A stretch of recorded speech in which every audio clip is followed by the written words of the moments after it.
Assalamualaikum warahmatullahi wabarakatuh. Selamat pagi. Saya Natasha Udina dari Prodi Pendidikan Fisika B 2020 Universitas Negeri Medan.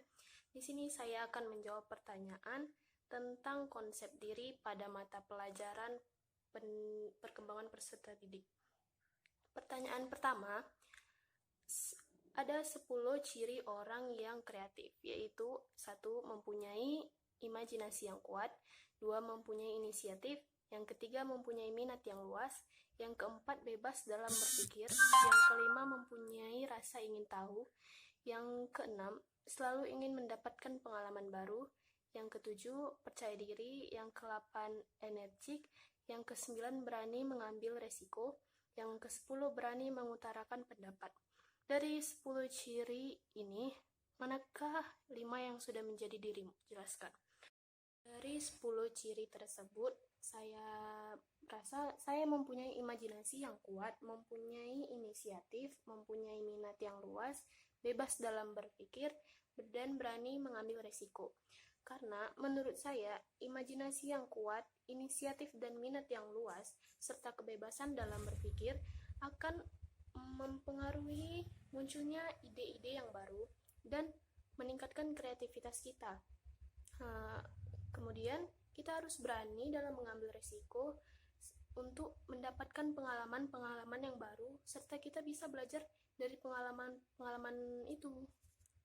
Pertanyaan yang kedua, dalam kaitannya dalam masa depan jika menjadi guru, Good dan Brophy pada tahun 1986 menyebutkan 8 profil guru yang diharapkan siswa, yaitu yang pertama periang, kedua suka berteman, yang ketiga beremosi matang, yang keempat jujur dan ikhlas, yang kelima dapat dipercaya, yang keenam sehat mental, yang ketujuh dapat menyesuaikan diri, yang kedelapan merupakan pribadi yang kuat yang memiliki otoritas tapi tidak otoriter. Dari ke-8 profil tadi, jelaskan yang mana 4 yang sudah kamu miliki dan kenapa kamu merasa sudah memiliki profil tersebut.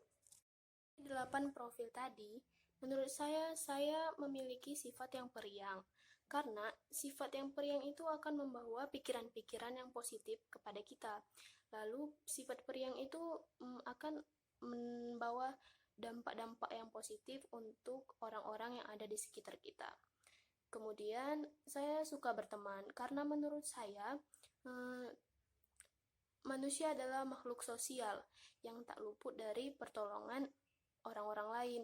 Jadi dengan berteman kita bisa saling berbagi dengan teman-teman kita, berbagi pengalaman dan cerita. Kemudian sifat jujur dan ikhlas, karena jujur itu nomor 1. Jujur dapat mendatangkan kepercayaan orang lain kepada kita, karena tanpa kepercayaan orang lain, semua sisi kehidupan tidak akan berjalan dengan lancar. Pertanyaan yang ketiga, cari 2 teori mengenai konsep diri individu. Jelaskan.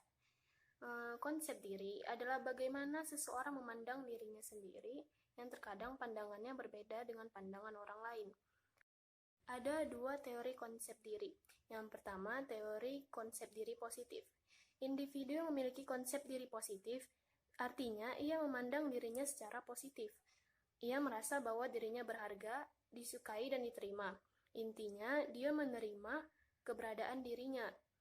Orang yang memiliki konsep diri positif dapat menerima sejumlah fakta-fakta tentang dirinya. Yang kedua, teori konsep diri negatif. Individu yang memiliki konsep diri negatif, artinya ia memandang dirinya secara rendah, ditolak, dan ia sendiri juga menjadi kurang percaya pada dirinya sendiri. Dalam hubungan dengan lingkungan sosial, individu dengan konsep diri negatif akan lebih bergantung pada lingkungan di luar dirinya. Kemudian pertanyaan yang keempat, jelaskan aspek-aspek konsep diri. Ada beberapa aspek-aspek pada konsep diri. Yang pertama ada aspek fisik, yang meliputi penilaian individu tentang segala sesuatu yang ia miliki seperti tubuh, pakaian, dan benda-benda lain yang ia miliki. Yang kedua, aspek psikis, meliputi pemikiran, sifat yang ia miliki pada dirinya sendiri. Yang ketiga, aspek sosial, meliputi peranan sosial yang dimainkannya, dan di penilaian terhadap peran tersebut. Yang keempat, ada aspek moral yang meliputi nilai dan prinsip yang memberi arti pada kehidupan seseorang. Baiklah, itu saja penjelasan dari saya. Lebih dan kurangnya saya mohon maaf. Akhir kata saya akhiri, wassalamualaikum warahmatullahi wabarakatuh, dan selamat pagi.